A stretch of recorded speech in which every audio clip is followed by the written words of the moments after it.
네, 말씀드린 대로 오늘부터 5주 동안 종교개혁 핵심 5대 솔라 일종의 교리 설교인데요.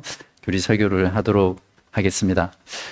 중세 1000년 동안 로마 가톨릭은 예수 그리스도와 사도들이 가르쳐준 그 성경의 복음에서 많이 탈선을 했었죠.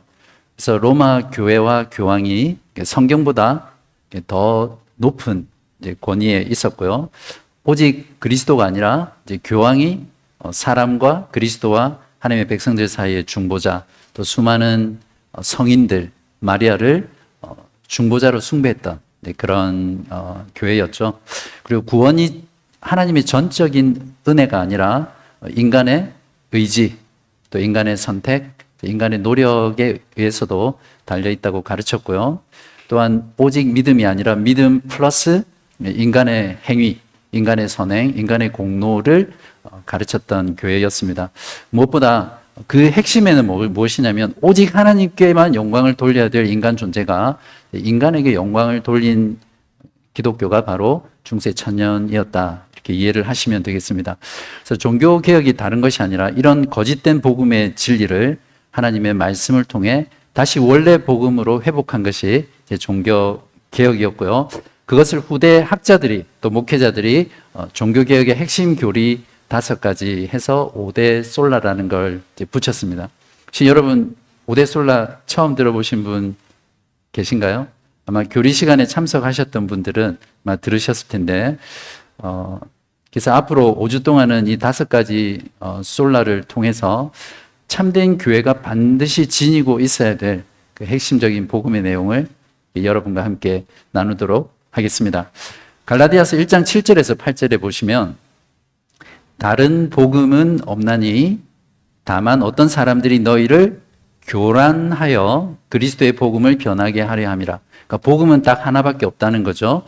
그러나 우리나 혹은 하늘로부터 온 천사라도 우리가 너희에게 전한 복음 외에 다른 복음을 전하면 저주를 받을지어다. 네, 바울이 전한 복음, 예수 그리스도와 사도들이 전한 그 성경적인 복음이 아닌 다른 복음을 전하는 자는 어떻게 된다고요? 저주를 받는다고 했습니다. 얼마나 엄중한 경고인지 모릅니다. 깨어있는 많은 신학자들, 또 목회자들을 포함한 수많은 신실한 그리스도인들은 지금 이 시대야말로 제2의 종교개혁이 필요한 시대다. 그렇게 외치고 있습니다. 왜냐하면 지금 오늘날 현대의 기독교는 중세 때보다 그 어떤 껍질만 바꾸었지 그 본질은 동일하거든요. 더 복음이 변질되어 있고 훼손되어 있고 이로 인해서 교회와 교회 신자들의 신앙과 삶이 성경에서 멀어져 있기 때문에 그렇습니다. 실제로 오늘날 교회 안에서는 다른 복음이 전파되고 있는 그런 모습이죠. 참으로 두려운 모습이 아닐 수 없고요. 그리고 잘못된 거짓된 복음을 가르치면 그 가르치는 자 한 사람만 저주를 받는 것이 아니라 그 잘못된 복음을 따라가는 수많은 주의 백성들이 결국에는 구원받지 못하는 길로 가게 되거든요. 그래서 정말 올바른 복음을 지키고 또 그것을 선포하는 것은 교회에 있어서 너무너무 중요합니다. 바라기는 이번 설교 시리즈를 통해서 세상을 뒤흔들었던 종교개혁의 이 5대 교리를 다시 재발견하고 저와 여러분 또 바른교회가 이 시대 가운데 선지자의 역할을 하면 좋겠습니다. 그래서 참된 진리의 복음을 알고 지키고 사수하면서 교회를 해나가는 저희들 되기를 바랍니다. 자, 솔라란, 그러니까 5 솔라라고 하는데 솔라란 오직이라는 단어죠. 그래서 오직 성경, 솔라, 스크립추라, 그냥 상식적인 의미에서 한번 말씀을 드릴게요. 네, 그리고 오직 그리스도, 솔루스 크리스토스. 오직 은혜는 솔라 그라티아, 오직 믿음, 솔라 피데, 오직 하나님께 영광은 솔리데오 글로리아. 다 라틴어인데요. 전부 다 뭘로 시작합니까? S로 시작하죠. 그래서 5S 또는 5 솔라 교리다 이렇게 표현합니다. 이 5 솔라는 다른 게 아니라 복음이거든요. 그러니까 오직 성경은 그 복음을 담고 있는 그 성경의 절대적인 위치를 말하고요. 오직 그리스도 또 오직 은혜는 복음의 내용 자체를 말합니다. 그러니까 이 두 교리 안에 복음이 무엇인지를 잘 설명하고 있고요. 그리고 오직 믿음은 이 놀라운 복음을 통해서 복을 누리고 영원한 생명을 누리며 하나님께서 그리스도를 통해서 우리에게 주신 모든 것들을 누릴 수 있는 수단, 도구가 오직 믿음입니다. 그리고 마지막 오직 하나님께 영광은 이 복음을 소유한 자가 이 땅 가운데서 어떻게 살아야 하는지, 복음을 따라 살아가는 그 삶의 목적, 방향, 본질을 이야기하고 있습니다. 그러니까 이 5가지 교리가 복음의 핵심이죠. 교단마다 또 교회마다 또 신실한 그리스도인들마다 서로 하나님의 말씀에 대해서 신학에 대해서 많은 논쟁거리가 있죠. 서로 이렇게 조율되지 않는. 그러나 이 5가지 교리만큼은 모두가 일치해야 되는, 절대 타협하거나 양보할 수 없는 성경의 복음이다.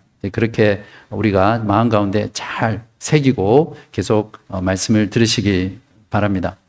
자, 오늘은 첫 번째 시간으로 오직 성경, 솔라 스크립추라에 대해서 말씀을 드리겠습니다. 디모데후서 3장 15절에서 17절에 우리 이거는 다시 같이 한번 읽어보겠습니다. 시작. 또 어려서부터 성경을 알았나니 성경은 능히 너로 하여금 그리스도 예수 안에 있는 믿음으로 말미암아 구원에 이르는 지혜가 있게 하느니라. 모든 성경은 하나님의 감동으로 된 것으로 교훈과 책망과 바르게 함과 의로 교육하기에 유익하니 이는 하나님의 사람으로 온전하게 하며 모든 선한 일을 행할 능력을 갖추게 하려 함이라. 여러분 중에도 많은 분들이 아마 이 성경 구절을 암송하고 계실 거예요. 그만큼 중요한 말씀이죠. 16절에 보시면 모든 성경은 하나님의 감동으로 됐다. God breathed. 그 말은 무엇이냐면 성경 66권 모든 말씀이 인간 저자에 의해서 기록되었지만 실제 궁극적인 저자는 누구시라고요? 하나님이시라는 겁니다. 그러니까 모든 성경은 하나님의 말씀입니다. 하나님의 말씀이기 때문에 하나님은 오류가 없으신 분이시죠. 그러니까 그분의 말씀도 오류가 없습니다. 정확하고요. 오류가 없는 그 말씀이 바로 성경입니다. 15절에는 성경이 능히 너로 하여금 구원에 이르는 지혜가 있게 한다라고 말하죠. 그러니까 우리가 구원을 얻기에는 성경만으로 충분합니다. 우리가 구원을 얻기 위해서 다른 신학책, 다른 교리책, 또 다른 철학책이 필요한 게 아니라 성경 하나만으로 우리가 충분히 구원을 받을 수 있다는 말이죠.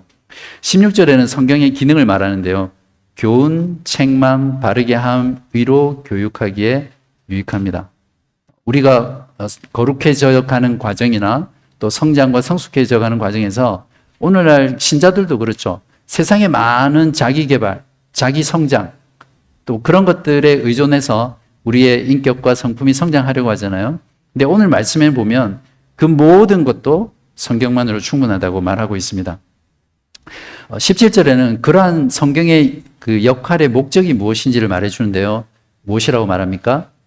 하나님의 사람을 온전하게 하고 모든 선을 행할 능력을 갖추게 하려 함이라. 그러니까 온전한 그리스도인이 되기 위해서 이 성경에 이런 역할들을 주셨다는 말이죠. 그러니까 결론적으로 정리하면 성경은 우리의 구원과 우리의 신앙과 삶에 충분하다. 물론 다른 것들이 전혀 필요 없다는 말은 아닙니다. 그러나 그런 것들은 보조적인 역할을 할 뿐이죠. 여러분, 이 교리, 이 위대한 진리를 여러분 믿으세요? 자, 그러면 오직 성경이란 무엇을 말할까요? 다른 건 다 필요 없고 성경만 있으면 돼. 그런 말은 아니겠죠. 그러니까 성경을 가르쳐주는 교사, 목사, 책과 자료가 필요합니다. 저도 말씀을 준비할 때 많은 주석들, 또 많은 교리서들, 많은 책들을 참고합니다. 이제 그런 것이 필요 없다는 말이 아니라 그러니까 성경이 가장 최고의 권위, 그리고 모든 판단의 최종 결정자다. 그런 말이 바로 오직 성경입니다. 먼저 오직 성경이라는 부분에서 그 금방 최고의 권위, 그리고 최종 권위를 말씀드렸는데요. 이 교리가 종교개혁 시대 때 나온 이유가 무엇이냐면 처음에도 말씀드렸지만 중세 시대에는 최고의 권위가 누구에게 있었습니까? 네, 교황에게 있었거든요. 그리고 로마 교회에 있었습니다. 그래서 이 성경을 해석하는 최고 권위자가 바로 로마 교회와 교황이었습니다. 그래서 교황이 이 구절은 이런 뜻이야 해석하면 그게 곧 교회에서 받아들이는 성경의 해석이 됐던 거죠. 그래서 종교개혁자들은 바로 성경만이 최고의 해석자이고 최고의 결정권자이며 최고의 권위를 가진 것이다. 이것을 이제 오직 성경이라는 교리로 만들었습니다. 두 번째 오직 성경의 의미는 오직 성경만으로 충분하다는 것입니다. 구원을 받고 하나님을 믿고 순종하며 살아가는 데 있어서 성경만으로 이제 충분하다는 말씀이죠. 오직 성경만이 우리의 신앙과 삶의 유일한 법칙이고요. 다른 계시, 환상, 꿈, 천사 방문, 그리고 심지어는 주관적인 체험이 아니라 기록된 하나님의 계시의 말씀인 성경만으로 충분하다. 이것이 오직 성경이 말하는 것입니다. 이것을 신학적으로 계시의 종결성이라고 하거든요. 여러분이 이 사실 하나만 마음에 잘 새기고 있어도 절대 잘못된 성경의 가르침이나 이단으로 빠지지 않을 수 있습니다. 성경은 66권으로 하나님의 모든 계시가 다 종결됐거든요. 그런데 이 성경 말고 뭔가 또 다른 계시가 있다라고 말하거나 주장하는 교회나 단체는 다 비복음적이고 비성경적입니다. 어떤 분이 그런 말씀을 하죠. 성경 말씀 외에 하나님이 나에게 이런 음성을 주셨어. 여러분 많이 들어보셨죠? 하나님이 나에게 이렇게 말씀하셨어. 그래서 나는 이렇게 할 거야. 그런 말씀 들으셨죠? 그런 주장은 반드시 성경의 근거와 뒷받침을 가지고 있어야 합니다. 오직 성경이란 무엇인가에 대해서 제가 두 가지를 말씀을 드렸는데 성경만이 최고의 권위가 있고 또 성경만으로 충분하다 말씀드렸습니다. 이 두 가지와 관련해서 오늘날 교회가 얼마나 이 두 가지에서 멀어져 있는가를 제가 간단하게 말씀을 드릴게요. 오늘날 교회의 현실은 성경이 더 이상 최고의 권위 또 최종의 권위를 가지고 있지 않습니다. 실제로 대부분의 개신교인들은 성경이 최고의 권위가 있다라고 입술로 고백은 합니다. 그러나 실제로 신앙과 실제적인 삶에서는 교회도 마찬가지고 개인도 그렇게 살고 있지 않죠. 지금은 이 시대의 조류, 시대 정신, 또 시대의 가치관, 그리고 많은 사람들이 가지고 있는 그 생각이 성경보다 더 위에 있는 시대죠. 예를 들어서 동성애와 동성결혼의 문제, 여성 목사 안수 문제, 낙태와 안락사의 문제, 성적인 순결의 문제에 있어서 지금은 오늘 요즘 사람들이 그런 거 다 지키면서 어떻게 사냐고. 교회와 신자들조차 세상의 그 트렌드, 세상의 가치관, 세상의 그 다수의 의견을 따라서 성경보다 그러한 것들이 더 우위에 있는 것으로 주장하는 시대입니다. 그래서 교회 안에서도 이런 이야기들을 하면 지금은 실제로 그렇습니다. 비인권적이다, 또 혐오와 차별주의자라고 맹비난을 받는 시대가 지금 기독교입니다. 실제로 한국의 기독교 안에서 오히려 반대쪽 진영이 더 큰 세력을 얻어가고 있는 모습을 우리가 쉽게 볼 수 있습니다. 이들은 자신들의 주장을 정당화하기 위해서 성경 해석을 뒤틀어 버립니다. 그러니까 원래 정통교회가 해석해왔던 그 방법이 아니라 그 성경 해석을 성경을 근거로 해서 다르게 해석합니다. 예를 들면 성경은 동성애가 죄라고 말하지 않는다. 그걸 정말 깊이 있는 성경을 통해서 해석을 합니다. 실제로 그런 교수들이 많이 있는데 그런 식으로 성경 해석을 뒤틀어 버리죠. 그리고 어떤 경우에는 예를 들면 사도 바울이 쓴 서신서 중에 그 부분은 사도 바울이 쓴 것이 아니라 후대에 어떤 사람이 삽입한 거다. 이렇게 해서 성경 66권이 하나님의 말씀이라는 그 무오성을 반대하는 거죠. 그렇게 하면서 오늘날 시대의 정신을 따라가는 것이 바로 오늘날 시대입니다. 무엇보다 지금은 신자들 각 개인이 성경보다 높은 권위에 있습니다. 어떠세요? 여러분은 여러분 자신의 생각, 판단, 여러분의 신학이 성경 아래에 있으세요? 아니면 성경 위에 있으세요? 내가 성경 해석의 주체이고 나의 신학과 생각에 맞지 않으면 받아들이지 않는 시대가 지금 시대입니다.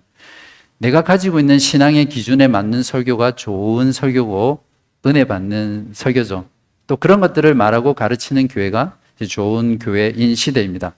그래서 나하고 안 맞는 교회, 나에게 맞지 않는 설교를 들으면 마치 쇼핑을 하듯 지금은 자기한테 맞는 교회를 찾아서 돌아다니는 그런 신자들이 많은 시대죠. 그래서 많은 학자들이 진단하기를 지금 시대는 모두가 자기 소견에 옳은 대로 성경을 읽고 해석하고 살아가는 그런 시대다. 사사기 시대랑 똑같죠. 심지어는 이단들도 오직 성경을 외칩니다. 그들도 우리와 똑같이 오직 성경을 외치지만 성경을 해석할 때 자기들 주관대로 해석을 하는 거죠. 오직 성경과 관련해서 오늘날 또 오직 성경에서 멀어진 교회의 현실이 있는데요. 그것은 성경의 충분선입니다. 제가 진단할 때는 이 부분이 가장 오직 성경에서 멀어져 있는 교회의 모습이 아닐까 생각해 보는데요. 대부분의 복음주의 교회나 개신교에서는 성경만으로 충분하다라고 인정하고 고백을 합니다. 근데 실제 신앙생활에서는 또 교회에서는 그렇게 하지 않는 것이 문제죠. 신앙생활에 있어서 하나님의 말씀만으로는 부족한 거예요. 그래서 어떻게 합니까? 체험하려고 합니다. 은사를 체험하고 또 신비로운 체험을 주는 곳에 찾아가죠. 그런 집회에 따라가고요. 어떤 교단이나 또 교회라고 굳이 말하진 않겠지만 심자는 거듭날 때 성령으로 세례를 받거든요. 성령이 우리 가운데 임하지 않으시면 그 누구도 복음을 듣고 그리스도를 믿을 수 없습니다. 그래서 정통교리에서는 우리가 믿게 될 때 그때 성령 세례를 받는다고 하거든요. 근데 어떤 교회나 교단에서는 두 번째 성령 세례를 받아야 된다라고 말하면서 신자인데 거듭났는데 힘도 없고 능력도 없고 어떤 역량도 없는 그런 그리스도인은 다 성령을 받지 않았기 때문이다. 그렇게 가르치면서 두 번째 성령을 받으라고 가르칩니다. 그걸 이제 세컨드 블레싱이라고 표현하는데요. 그렇게 성령을 받아야만 정말 능력 있는 그리스도인으로 다시 태어날 수 있다. 그래서 그때부터 진정한 헌신, 그때부터 복음을 제대로 증거하고 교회에서 힘있게 사역할 수 있다. 그래서 그것을 받을 수 있도록 계속 부지키는 그런 현상들이 많죠. 또한 성경 외에 추가적인 계시를 추구합니다. 꿈이나 환상을 하나님의 계시나 뜻이라고 하면서 자꾸만 그런 것들을 이제 추구해 가죠. 오늘날 베스트셀러 책 목록을 보면 어떤 건 줄 아세요? 주로 주님의 음성 듣기, 하나님의 음성 듣기, 그런 것들이 대유행입니다. 내적인 음성 듣기, 관상기도, 또 영성일기 같은 것들이 근본적으로 성경만으로는 충분하지 않기 때문에 그 외에 다른 것들을 추구하는 현상들입니다. 성경은 하나님 말씀만으로 충분하다는 것으로 가득 차 있습니다. 하나님께서는 우리에게 하나님을 알 수 있도록 두 가지 책을 주셨거든요. 한 가지는 자연이라는 책이고 또 다른 책은 이제 성경이라는 책입니다. 우리는 자연을 통해서 하나님의 존재, 하나님의 능력, 하나님의 신성을 타락하기 전이라면 어느 정도는 알 수 있습니다. 그러나 인간의 그 타락으로 인해서 우리는 자연 만물을 보면서 그 가운데 나타나 있는 하나님의 능력, 신성, 존귀함 이런 것들을 이제 볼 수는 없죠. 그게 타락했기 때문이죠. 그래서 하나님께서는 하나님 자신을 알고 구원받을 수 있도록 성경을 우리에게 주셨습니다. 이것을 이제 특별 계시라고 하죠. 그렇기 때문에 성경은 우리가 구원을 받고 또 우리의 신앙과 삶에 있어서 필요한 모든 것을 다 말씀해 주셨어요. 성경에 없는 것들은 우리가 알 필요가 없기 때문에 하나님이 주시지 않는 것이거든요. 그래서 성경만으로 우리는 모든 것들이 충분하다고 성경은 가르쳐 줍니다. 오늘 성경 봉독한 시편 19편의 전반부에는 자연이라는 책에 대한 내용이 나옵니다. 1절만 보시면 하늘이 하나님의 영광을 선포하고 궁창이 그의 손으로 하신 일을 나타내는도다. 정말 멋있는 표현 아닙니까? 자연 만물이 하나님을 알고 하나님의 영광을 선포하고 찬양한다는 말입니다. 근데 유일하게 인간만 하나님에 의해서 창조되고 피조된 존재인데 하나님께 영광 돌리지 않고 하나님을 찬양하지 않죠. 7절부터 11절까지는 하나님의 특별 계신 성경에 대한 책에 대한 내용인데요. 제가 읽어보겠습니다. 여호와의 율법은 완전하여 영혼을 소성시키시며 여호와의 증거는 확실하여 우둔한 자를 지혜롭게 하며 여호와의 교훈은 정직하여 마음을 기쁘게 하고 여호와의 계명은 순결하여 눈을 밝게 하시도다. 여호와를 경외하는 도는 정결하여 영혼까지 이르고 여호와의 법도 진실하여 다 의로우니 금 곧 많은 순금보다 더 사모할 것이며 꿀과 송이 꿀보다 더 달도다. 또 주의 종이 이것으로 경고를 받고 이것을 지킴으로 상이 크니이다. 성경에 나타나는 계시는 완전하고 정직하고 순결하고 정결하며 진실하고 사모하며 달고 지키면 상을 받는 완전한 하나님의 말씀입니다. 하나님을 알기 위해서, 구원받기 위해서 성경만으로 충분합니다. 성경 전체는 하나님의 말씀만으로 충분하다고 우리에게 가르쳐 줍니다. 마태복음 4장과 누가복음 4장에 보시면 예수 그리스도께서 세례를 받으시고 40일 동안 광야에서 시험을 받으시잖아요, 마귀에게. 예수님은 얼마든지 자신의 초월적인 능력으로 마귀를 무찌를 수 있었어요. 그러나 예수님은 그 능력을 하나도 사용하지 않고 무엇으로 이기셨습니까? 신명기 6장 말씀. 오직 하나님의 말씀으로 그 모든 시험을 이기셨습니다. 디모데후서 3장 15절 17절을 다시 기억해 보세요. 성경은 진정 우리가 구원받는데 우리의 신앙과 삶에 충분하다는 것을 우리에게 가르쳐 줍니다. 특별히 두 가지 영역에서 하나님의 말씀만으로 충분하다는 것을 말씀을 드리려고 합니다. 먼저 성경 말씀은 우리의 삶에서 하나님의 뜻과 인도하심을 받기에 충분하다. 여러분은 살아가면서 하나님의 뜻과 인도를 받으시며 살아가고 계세요?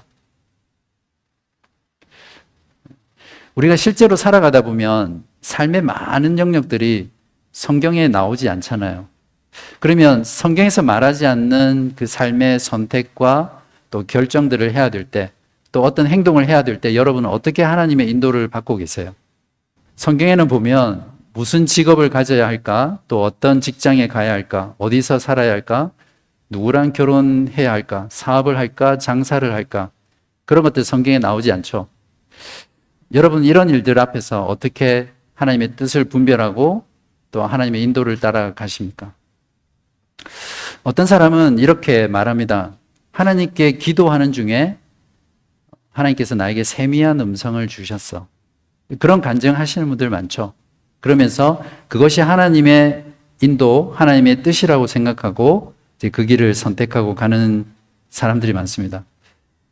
맞습니까? 하나님 그렇게 인도하십니까? 맞다고 생각하시면 아멘 하시고 아니라고 생각하시면 노라고. 그렇게 말씀하시는 분이 있으면 이렇게 말씀하셔야 돼요. 죄송한데 그 세미한 음성 들려주셨다고 하셨는데 성경 어디에 몇 장 몇 절에 나옵니까? 그렇게 물어보세요. 많은 청년들이, 저희 교회는 지금 청년들이 많지는 않지만 그래도 꽤 많이 생겼네요. 연애할 때 남자친구 아니면 여자친구를 정할 때 주로 우리 교회는 아닙니다. 한국에 있을 때 기도했는데 하나님이 너랑 교제하래. 그러니까 하나님의 뜻이라고 하면서 연애를 시작하죠. 그러다가 자기가 마음에 안 들어서 헤어지는 건데 기도해 보니까 하나님 뜻이야. 그러면서 헤어지잖아요. 많은 사람들이 교회로 오실 때 오랫동안 기도했대요. 그리고 교회를 옵니다. 그러다가 많은 사람들이 교회가 마음에 들지 않으면 하나님의 뜻이라고 하면서 또 다른 교회를 가죠. 어떤 교회 한 권사님이 집을 팔려고 내놓으셨대요. 이상하게 기도하는데 하나님이 팔지 말라는 음성이 들렸다고 합니다. 그래서 너무 마음이 깨림직해서 집을 팔려고 내놨다가 다시 팔지 않게 됐는데 그러고 나서 좀 시간이 지났는데 그 집값이 엄청나게 많이 올랐대요. 그래서 집값이 오른 다음에 팔게 돼서 그때 하나님께서 그런 기도 가운데 그런 마음을 주셔서 또 그런 음성 같은 걸 들은 것 같아서 참 감사하다. 이런 간증을 했다는 말을 들은 적이 있습니다. 제가 그걸 들으면서 아마 그때 그 권사님은 마음속에 할렐루야 이렇게 외쳤지 않았을까 그런 생각을 해봤습니다. 정말 하나님은 이런 방법으로 우리들의 삶을 인도하실까요? 결코 아닙니다. 이런 방법들은 세상 사람들이 더 잘하죠. 다른 종교에도 이런 부분들이 너무너무 많습니다.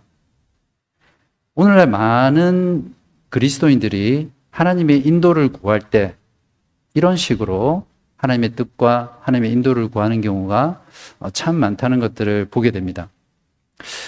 그러면 성경에서 말하지 않는 선택과 결정, 그런 문제들에 있어서 우리는 어떻게 하나님의 인도를 구할 수 있습니까?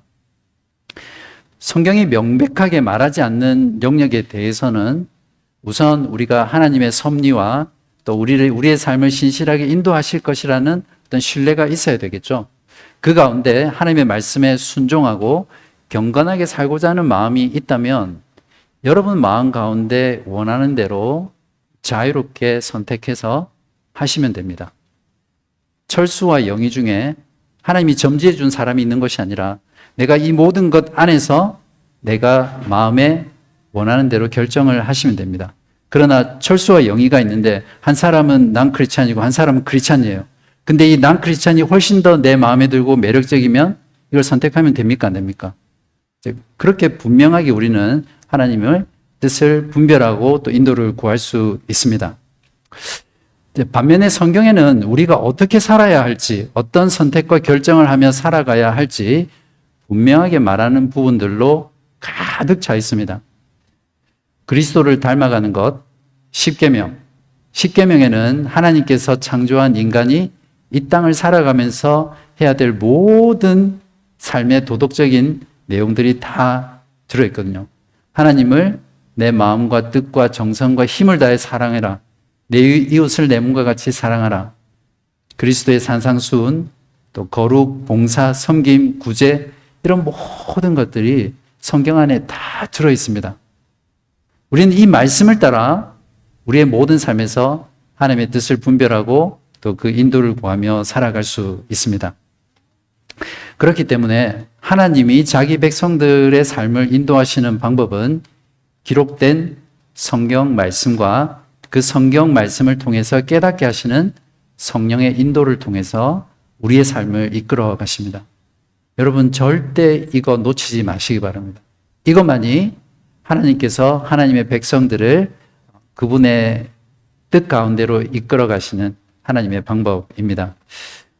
두 번째로 하나님의 말씀은 사회 개혁에 충분하다는 건데요. 종교개혁을 집대성한 존 칼빈이 제네바시의 목회자로 부임을 합니다. 처음에는 부임하고 나서 쫓겨나요. 그리고 그 도시의 문제가 너무 많자 이제 다시 청빙을 하게 되는데 그 당시 제네바시가 어떤 상태였냐면 폭동과 도박, 음란한 춤과 술주정, 간음과 많은 악행들이 그냥 그 도시 안에 너무나 팽배하게 있었어요. 심지어는 말 그대로 제네바 시민들은 그냥 옷을 다 벗고 나체 상태로 거리를 활보하면서 하나님을 욕하는 그런 도시가 제네바시였거든요. 근데 그 제네바시가 거룩한 도시로 완전히 탈바꿈을 합니다. 거리에서 구걸하는 거지들이 사라지고 도시 전체가 청결하게 되었고요. 또 모든 계층이 교육을 받으며 병원과 구제기관이 늘어났습니다. 그 사람들이 그렇게 게으를 수가 없었는데 그 게으름에서 벗어나서 노동을 사랑하게 되고 정직하고 근면하고 또 협동하는 그런 도시로 바뀌었어요. 그래서 실제로 그 당시에 제네바는 당시의 수많은 도시들 중에서 산업이 발달하고 가장 부강한 도시 중에 하나가 되었습니다. 그리고 정치와 종교적인 자유도 구가했던 그런 도시였죠. 자, 이런 모든 것을 가능하게 한 것이 무엇인지 아세요? 제네바시는 그 전에 수많은 법령들을 실행해서 했지만 실패했거든요. 바로 존 칼빈이 매주 주일 교회에서 또 주중에 말씀을 가르치고 선포하는 것을 통해서 이 제네바 전 도시가 거룩하게 변한 것이었습니다. 그래서 제네바시의 개혁은 말씀에 의한 개혁이었고요. 위에서부터 아래로 이루어진 개혁이 아니라 아래에서부터 위로 향한 개혁이었고요. 안에서부터 내면에서부터 밖으로 터져나온 개혁이었습니다. 그래서 이 칼빈주의가 가는 나라마다 도시마다 부유하게 되고 그 도시가 하나님의 도시처럼 거룩하게 되는 그런 역사들이 실제로 증명이 되었습니다. 이처럼 참된 사회 개혁에도 하나님의 말씀으로 충분합니다. 진정한 개혁은 어떤 소수의 탁월한 기독교 정치인이나 기독교 정당에 의해서 또 법의 개정이나 시행 캠페인 같은 걸로 불가능합니다. 그런 것들은 잠깐 개선은 될 수 있죠. 그러나 항상 불안정하고 지속 가능하지 않죠. 왜냐하면 그런 개혁의 주체가 누구입니까? 바로 사람이기 때문에 그렇습니다. 참된 사회개혁은 하나님의 교회가 성경의 복음과 성경의 진리를 신실하게 선포하고 가르칠 때 그 말씀을 통해서 성령께서 역사하심으로 이루어지는 개혁이 진정한 개혁입니다. 여러분이 먼저 말씀으로 변화돼 보십시오. 여러분이 변하는데 여러분의 가정이 변하지 않겠습니까? 여러분의 가정이 변하는데 여러분이 속한 그 동네가 변하지 않겠습니까? 여러분의 동네가 변하는데 사회가 변하지 않겠습니까? 진정으로 내가 복음을 듣고 말씀을 통해 내가 회심한 자라면 내 안에 이런 변화들이 반드시 일어나게 되어 있습니다. 한 영혼이 죽게 돌아와서 그 영혼이 성령을 통해서 새로운 존재가 되었을 때 거기에서 진정한 개혁이 시작되고요. 그 영혼이 속한 가정, 사회, 국가가 개혁되는 것입니다. 그래서 사회 개혁에 있어서도 나 개인의 개혁에 있어서도 나의 가정의 개혁에 있어서도 하나님의 말씀만으로 충분합니다. 그렇다면 오직 성경 위에 선 신앙과 삶이란 과연 무엇일까요? 결론적으로 정리를 하면서 세 가지를 말씀을 드리겠습니다. 첫 번째는 성경을 나의 삶의 최고의 권위와 최종 기준으로 삼고 살아가는 것입니다. 내가 성경 위에 있는 것이 아니라 나의 생각과 나의 기준을 성경에 맞추며 살아가는 거죠. 실제로 이거는 우리 자신의 그 자아 때문에 생각보다 너무너무 힘듭니다. 그냥 말씀으로 들으면 그렇게 해야지 할 수 있을 것 같지만 불가능해요. 하나님께서 은혜 주시지 않으면 내 생각, 내 가치관, 내 세계관, 내가 가지고 있는 교리와 신학을 하나님의 말씀에 굴복한다는 거, 이거 평생 씨름해도 쉽지 않은 복종입니다. 두 번째는 복음 전도에 있어서 신앙 성장에 있어서도 또 하나님의 인도를 구하는 일과 내 자신, 가정, 사회를 개혁하는 데 있어서도 성경만으로 충분하다. 그런 믿음을 가지고 하나님의 말씀이 무엇인지 성경을 통해서 분별해 나가는 겁니다. 하나님이 무엇을 말씀하는지, 하나님의 뜻이 무엇인지 분별하지 못한다면 어떻게 성경에 복종할 수 있겠습니까? 바라기는 늘 강조하는 거지만 여러분 매일매일 성경을 읽으십시오. 하나님은 이 성경 말씀을 통해서 지금 우리에게 하나님의 뜻을 보여주시고 계시해 주시고 가르쳐 주시고 인도해 주십니다. 당장 성경을 끄집어내셔서 성경을 읽으시기 바라고요. 교회에서 하는 성경 공부, 또 여러 가지 훈련 프로그램, 그리고 성경의 진리를 체계적으로 가르치는 교리를 부지런히 공부하십시오. 조만간 제가 성경 교리 수업을 다시 시작하려고 하거든요. 그때 뒤로 빼지 마시고 성경의 진리를 교리로 체계적으로 배우시기 바랍니다. 그렇게 할 때 우리가 하나님의 말씀을 분별하고 하나님의 뜻이 무엇인지 알고 하나님의 인도를 따라 살아갈 수 있죠. 우리는 뭔가 일시적이고 순간적이고 체험적인 걸 자꾸 추구를 해요. 근데 우리가 매일 말씀을 통해서 하나님의 뜻을 분별하고 성경 공부와 설교와 또 교리를 통해서 우리의 생각이 성경으로 인해서 점점 이렇게 형성이 되잖아요. 그러면 우리의 생각하는 모든 것들, 우리의 판단하는 모든 판단들, 우리의 삶의 모든 선택과 결정이 점점 성경에 맞는 쪽으로 결정하게 되어 있습니다. 이것을 다른 말로 무엇이냐면 성경적인 세계관이다. 그렇게 말합니다. 그러니까 말씀을 통해서 우리의 모든 가치관, 생각, 사고방식 이런 세계관들이 성경의 틀로 딱 마치 두부틀처럼 만들어지면 거기서 나오는 많은 생각들이 하나님께 영광을 돌리고 하나님의 뜻에 맞는 것이 되겠죠. 마지막 세 번째는 가장 고상하고 성경적이며 올바른 체험을 추구하시면서 신앙생활을 하시기 바랍니다. 가장 복된 체험은 주관적인 체험이 아니라 하나님께서 성경 말씀을 통해서 성령께서 이 진리의 말씀을 열어서 비추어 주실 때 깨닫는 감동이 있죠.